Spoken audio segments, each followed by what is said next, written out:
కేసీఆర్ భారీ బహిరంగ సభను అడ్డుకోవడానికి రేవంత్ రెడ్డి విశ్వ ప్రయత్నాలు చేస్తున్నాడు. రకరకాల ప్రయత్నాలు, కొన్ని లాజిక్లతోటి కొడుతున్నాడు, మ్యాజిక్లతోటి కొడుతున్నాడు. కేసీఆర్ నిగ మొత్తానికి బయటికి రానియకుండా రేవంత్ రెడ్డి తనకు తోచిన విధాల ప్రయత్నం చేస్తున్నాడు. ఇప్పుడు కేసీఆర్ సుమారు బయటికి రాక చాలా రోజులు అవుతుంది. కేసీఆర్ ఒకసారి కాళేశ్వరం విచారణకు అని చెప్పి బయటకు వచ్చిండు. విచారణ అయిపోయినటువంటి వెంటనే కేసీఆర్ ప్రెస్ మీట్ పెట్టలే, మీటింగ్ పెట్టలే, మళ్ళీ ఎర్రబల్లి ఫామ్ హౌస్కి వెళ్ళిపోయిండు. ఒకసారి ఫోన్ ట్యాపింగ్ విచారణ అని చెప్పి కేసీఆర్ ఎర్రబల్లి ఫామ్ హౌస్ నుండి కాన్వాయ్ తోటి వచ్చిండు. ఫోన్ ట్యాపింగ్ విచారణ అయిపోవడంతో కేసీఆర్ రాత్రికి రాత్రి మళ్ళీ ఎర్రబల్లి ఫామ్ హౌస్కి వెళ్ళిపోయిండు. ఇప్పుడు కేసీఆర్ భారీ బహిరంగ సభ కేసీఆర్ పెడుతున్నాడు. ఆ సభలో కేసీఆర్ ఖచ్చితంగా కాంగ్రెస్ ప్రభుత్వాన్ని ఉద్దేశించి మాట్లాడతాడు. కేసీఆర్ కాంగ్రెస్ ఉద్దేశించి మాట్లాడితే ఖచ్చితంగా జనాలు చైతన్యవంతులు అవుతారు. కేసీఆర్ మాటలు జనాలు నమ్మి ప్రభుత్వం పైన ఇంకా వ్యతిరేకత వస్తుంది. రేవంత్ రెడ్డిని మళ్ళా జనాలు తిడతారు. కేసీఆర్ మాటలు ఆ విధంగా ఉంటాయి. సో కేసీఆర్ బయటకు వస్తే ప్రమాదం జరుగుతుంది, ప్రభుత్వానికి ఇబ్బంది అవుతుంది. కేసీఆర్ బయటకు వచ్చి కాంగ్రెస్ గురించి మాట్లాడితే కాంగ్రెస్కి డ్యామేజ్ అవుతుంది. అసలే కేసీఆర్ని చాలామంది కేసీఆర్ ముఖ్యమంత్రి ఉంటే బాగుంటుండే, మంచో చెడో కేసీఆరే ఉండాలి, కేసీఆర్ మళ్ళా ముఖ్యమంత్రి కావాలి, బీఆర్ఎస్ గవర్నమెంట్ ఉండాలని చెప్పి చాలామంది జనాలు అంటున్నారు. ఈ మధ్యకాలంలో కాంగ్రెస్ గవర్నమెంట్ పైన విపరీతమైనటువంటి వ్యతిరేకత వచ్చింది. ఈ టైంలో మళ్ళీ కేసీఆర్ బయటకు వస్తే ఇబ్బంది అవుతుంది అనేటటువంటి ఆలోచనతోటి రేవంత్ రెడ్డి కేసీఆర్ భారీ బహిరంగ సభను డైవర్ట్ చేయడానికి ఒక ప్లాన్ చేసిండు. కేసీఆర్ సభను అడ్డుకోవడానికి రెండో ప్లాన్ చేసిండు. ఆ ప్లాన్ ఏంది, ఏం కథ అనేది వీడియోలో మనం పిన్ టు పిన్ మాట్లాడుకునేటటువంటి కార్యక్రమం చేద్దాం. ఫస్ట్ టైం మన ఛానల్ చూస్తున్న వాళ్ళు దయచేసి సబ్స్క్రైబ్ చేయండి, షేర్ చేయండి, లైక్ చేయండి. మీరు సబ్స్క్రైబ్ చేసుకోవడం ద్వారా నాకు ధైర్యం వస్తుంది, బలం వస్తుంది. నేను ఇంకా ప్రజా సమస్యలపైన గట్టిగా మాట్లాడతా, ప్రభుత్వాన్ని గట్టిగా ప్రశ్నిస్తా. అయితే కేసీఆర్ జగిత్యాల్లో వివేకానంద స్టేడియంలో ఒక భారీ బహిరంగ సభ పెడుతున్నాడు కదా.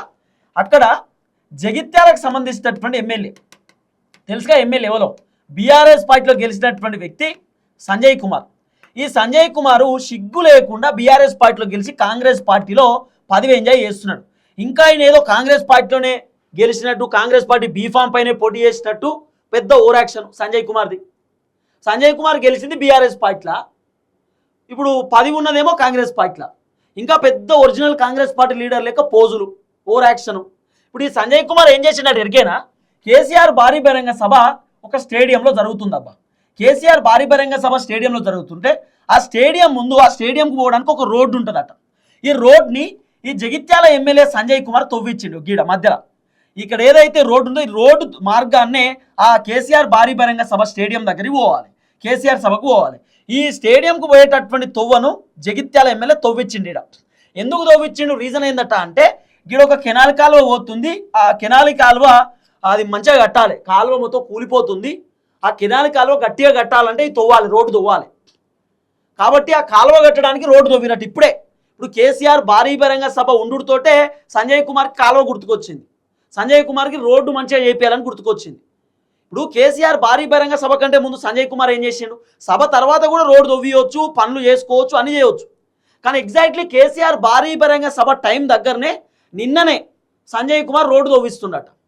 రోడ్డు ఎందుకు తవ్విస్తున్నావు సంజయ్ కుమార్, ఏం కథ, నీ లెక్కేంది, నీ పత్రం ఏందని చెప్పి అడిగితే, లేదు గట్ల కాదు, మేము కేసీఆర్ సభను అడ్డుకోవాలనే ఉద్దేశం మాకు లేదు, ఆయన పెట్టుకొని మాకేం ఇబ్బంది లేదు, కానీ రోడ్లు మంచిగా లేవు, రోడ్డు సెడి చేస్తున్నాం, కెనాల్ కాలువలు సెడి చేస్తున్నాం, జగిత్యాల్లో డెవలప్మెంట్ చేస్తున్నాం అని చెప్పి ఇప్పుడు సంజయ్ కుమార్ చెప్తున్నాడు. మరి ఇన్ని రోజులు డెవలప్మెంట్ యాదికి రాలేదా? కేసీఆర్ భారీ బహిరంగ సభ పెడుతున్న టైంలోనే రోడ్లు యాదికి వచ్చినాయి, ఆ కాలువలు యాదికి వస్తున్నాయి, ఏది ఆ గుడులు బడులు యాదికి వస్తున్నాయి, అన్నీ అప్పుడు యాదికి వస్తున్నాయా? ఏం లేదు. కేసీఆర్ భారీ బహిరంగ సభను అడ్డుకోవడానికి రేవంత్ రెడ్డి రకరకాల ప్రయత్నాలు చేస్తున్నాడు. రేవంత్ రెడ్డికి భయం, కేసీఆర్ బయటకు వస్తే ఎక్కడ కాంగ్రెస్ ప్రభుత్వానికి డ్యామేజ్ అవుతుందో, కేసీఆర్ బయటకు వస్తే కాంగ్రెస్ ప్రభుత్వానికి ఖచ్చితంగా ఇబ్బంది అవుతుంది, కేసీఆర్ ప్రభుత్వాన్ని ఉద్దేశించి మాట్లాడతాడు. ఇవన్నీ రేవంత్ రెడ్డికి డ్యామేజే కదా. అందుకే రేవంత్లో ఉలిక్కి పడి భయపడి ఈ కథ అంతా. ఇప్పుడు రేవంత్లో 2-3 కథలు చేస్తాడు. ఏం తెలుసా, కేసీఆర్ని ఎర్రబల్లి ఫామ్ హౌస్ నుండి బయటికి రాకుండా కూడా కేసీఆర్ చేయొచ్చు. ఎట్లా, కేసీఆర్ని హౌస్ అరెస్ట్ చేస్తారు అవసరం అనుకుంటే.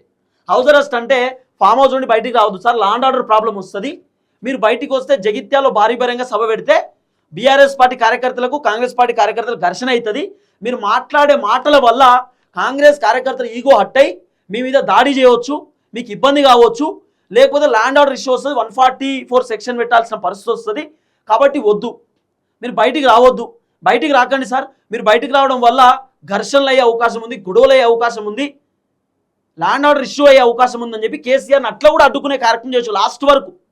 అంటే ఎట్లనో అట్లా కేసీఆర్ని మాత్రం బయటికి రానియకుండా చేద్దామనే ప్లానింగ్లో రేవంత్ రెడ్డి ఉన్నాడు. కానీ అది కాదు. కేసీఆర్ను బయటికి రాకుండా అడ్డుకునే కార్యక్రమం రేవంత్ రెడ్డి ఎంత చేసినా ఆయన అడ్డుకునేటటువంటి ధైర్యం ఎవరు చేయరు. ఒకవేళ కేసీఆర్ని అడ్డుకున్నారు అనుకో, కేసీఆర్ హైకోర్టుకు పోతాడు, హైకోర్టు నుండి పర్మిషన్ తెచ్చుకుంటాడు. ఇప్పుడు ఈరోజు ప్రశాంత్ చెప్తున్నాడు, ఎమ్మెల్యే ప్రశాంత్ మాజీ మంత్రి, ఆయన ఏం చెప్తున్నాడు, కావాలనే కేసీఆర్ సభ టైంలోనే ఈ సంజయ్ కుమార్ అనే వ్యక్తి అవి దవ్వుతున్నాడు, రోడ్లు దవ్వుతున్నాడు, సంజయ్ కుమార్ కావాలని పంచాయతీ పెడుతున్నాడు, కేసీఆర్ భయపడి సంజయ్ కుమార్ చేస్తున్నటువంటి కథిదంతా ఇప్పుడే రోడ్లు దవ్వుడు, ఇప్పుడే గుడ్లు కట్టుడు, బల్లు కట్టుడు, ఇప్పుడే మొత్తం కాలువలు గుర్తుకొచ్చినాయి సంజయ్ కుమార్కి కేసీఆర్ సభ ఉన్న టైంలోనే. ఇప్పుడు బీఆర్ఎస్ పార్టీ లీడర్లు ఒకటే చెప్తున్నారు, ఈ రోడ్డు దవ్వీరు, ఆల్టర్నేట్ రోడ్డు ఒకటి చూపియండి, ఆల్టర్నేట్ రోడ్డు ఒకటి వేయండి, కావాలి ఇప్పుడు రోడ్డు కావాలంటున్నారు, ఆల్టర్నేట్ ఒకటి కావాలి, కేసీఆర్ సభ నడవాలంటే రోడ్డు దవ్వీరు, ఆల్టర్నేట్ ఆప్షన్ ఒకటి కావాలి, మీరు ఏమైనా చేయరని చెప్తున్నాడు. కేసీఆర్ ఈ అంశం పైన ఇంకా స్పందిస్తాడు. నాకు తెలిసి రేపు కేసీఆర్ స్పందించే అవకాశం కావచ్చు. కేసీఆర్ దగ్గరికి పోయిందట ఈ పంచాయతీ, కరెక్ట్ భారీ బహిరంగ సభ దగ్గరలోనే రోడ్డు దవ్వీరు, సభ దగ్గరలోనే కాలువలు దవ్వుతురు, ఏదేదో చేస్తున్నారు, సభను డిస్టర్బెన్స్ చేస్తున్నారు అని చెప్పి కేసీఆర్కి ఆల్రెడీ చెప్పిరట కొంతమంది లీడర్లు, కేటీఆర్ వీళ్ళు ఇన్ఫర్మేషన్ ఇచ్చిరట.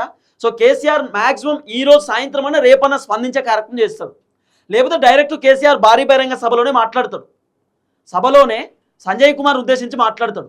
నన్ను అడిగితే అయితే పార్టీ మారినటువంటి వ్యక్తి సంజయ్ కుమార్ గురించి మాట్లాడకపోవచ్చు, రేవంత్ రెడ్డి గురించే కేసీఆర్ మాట్లాడలే, ఇక ఈ సంజయ్ కుమార్ గురించి మాట్లాడతాడా, కాకపోతే పార్టీ మారినటువంటి ఎమ్మెల్యేల గురించి మాట్లాడతాడు తప్ప అందరి గురించి ఒక్కొని గురించి మాత్రం పేరు తీసే అవకాశం ఉండదు నాకున్న అంచనా అయితే.